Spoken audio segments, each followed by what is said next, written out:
A long time ago, not so long after our species first discovered fire, did we humans begin to barter. I give you my beans and you give me your apples and we're square. This was how it went until that cursed day when money was, alas, invented. Some cunning ancestor of ours realized the major problem with the barter system. There was no standardized rate of exchange. Thus, true fairness, evenness, squareness, and so forth could never be truly achieved. Not to mention the possibility that I don't like apples, or that you think your bag of beans is worth more apples than I'm willing to exchange. The problem was there, and the solution was that of commodity money, the operative word being commodity, a tangible item that can be used by everyone in a given society. These items included salt, tea, tobacco, seeds, and even cattle. But the problems with this form of money aren't much better than what bartering left us with. For instance, lugging heavy bags of salt or dragging cows around wasn't the most logistical use of anyone's time. Also, many of these commodities were difficult to store and highly perishable. So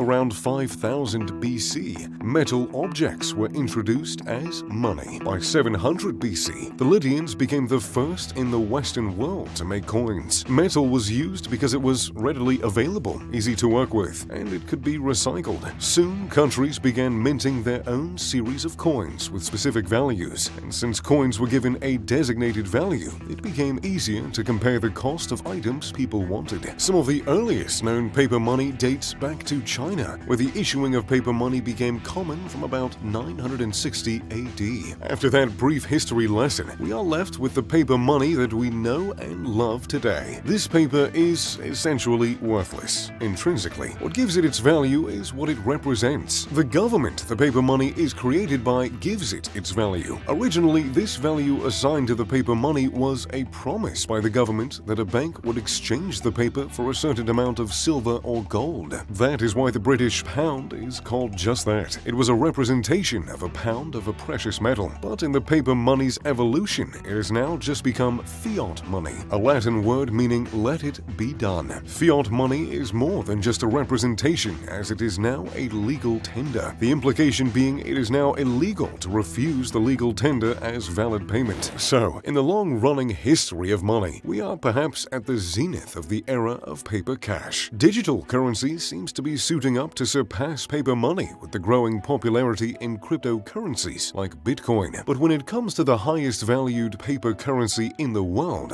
that, my friends, is Kuwaiti dinar. The Kuwaiti dinar is valued at 3.27 against the US dollar. In other words, the Kuwaiti dinar is worth $3.27. The high value of its currency is explained by significant oil exports into the global market. Kuwait is a small country with enormous wealth. Due to the stable petroleum-based economy, highly developed oil production and export, Kuwait is considered to be one of the richest countries in the world. More than 80% of the country's revenue comes from the oil industry, as petroleum production here is the easiest and therefore the cheapest among other countries. Since 2003, the currency was pegged to the US dollar, but in 2007, the government decided to peg the Kuwaiti dinar to the weighted currency basket. Besides the very stable economy, Kuwait is a tax-free country with a very low unemployment rate. The Bahrain dinar trails the Kuwaiti dinar, making it the second most valuable currency, with a 2.66 evaluation against the US dollar. Bahrain is a Persian Gulf island state with a population of just over 1 million people. Just like Kuwait, Bahrain's fame and fortune also come from black gold. Third in line is the Oman Rial at 2.60. Oman is a country on the Arabian Peninsula, so like its neighbors on the list, its strategic oil-rich location lends itself to a developed economy and a higher quality of life. The purchasing power of this currency is so high that the government had to issue 1/4 and 1/2 Rial banknotes. Surprisingly, the United States dollar is the 9th most valuable paper currency in the world.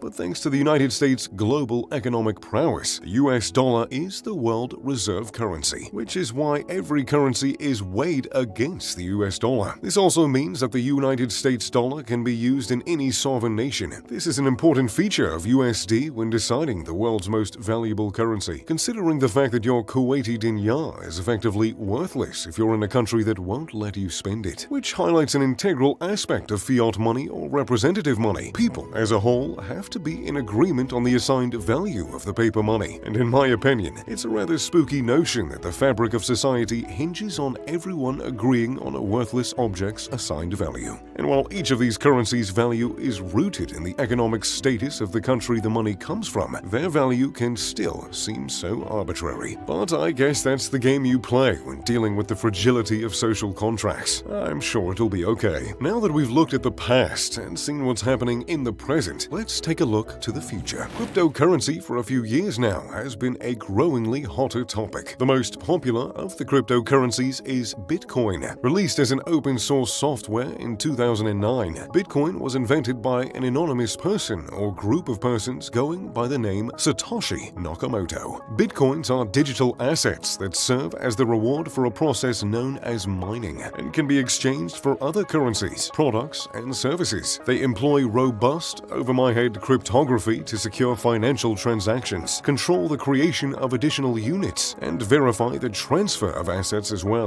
All this to say the transactions and production of these bitcoins are secure, so long as you trust technology. Records of these transactions are known as blockchains. Each block in the chain contains a cryptographic hash of the previous block, a timestamp, and transaction data. Blockchains by design are resistant to data modification. Now, if you're ready to kick yourself a bit, I have a little statistic for you. In May 2010, one Bitcoin was worth a little bit less than 1 US cent. And as this video is being written and recorded, Bitcoin is currently valued at $13,659.30. Meaning if 10 years ago you decided to spend your dollar on some Bitcoin rather than the candy bar you bought, you'd be worth over $1.3 million. But as Mr. T once said, only a fool trips on what's behind him, so don't let that keep you up at night. But of course, Bitcoin is not the only fish in the digital sea. As of September 9th, 2020, the total number of cryptocurrencies is $6,955, with a total market cap of $324.716 billion. Bitcoin is constantly the most valuable cryptocurrency, but a new development in the crypto game yielded a crypto called Yearn.finance, and in October, Yearn was the most valuable currency in the world. One Yearn token, or YFI tokens, is traded as high as $38,000. So what exactly is it, and what makes it different from Bitcoin? Yearn was created by Andre Crony, and ironically, he didn't leave a single one of those 38 grand tokens for himself, of which there are only 30,000. But what he did do was create a portal for crypto trading that had thousands of people chomping at the bit. Like any bank, each transaction of a cryptocurrency relies on a process of getting currency from one place to the next. As I mentioned before, Bitcoin uses blockchain, and inspired by blockchain is DeFi. DeFi is short for decentralized finance. This simply put, peer-to-peer distribution of financial intermediaries. Most applications that call themselves DeFi are built on top of Ethereum, the world's second largest cryptocurrency platform. Well, each of these transactions is through a lending platform. These platforms use smart contracts to replace intermediaries such as banks that manage lending in the middle. The problem that Andre Cronje saw was that the different lending platforms produced different yields at different times. This meant that the return on investment for traders was partially at the mercy of lending platforms. Yearn is a system that predicts the yields before a trade and uses different lending platforms at different times to yield the trader the most value. The Yearn token is access or governance of that lending platform assistance, and the fact that only 30,000 of these tokens exist explains why they're so sought after. Well then,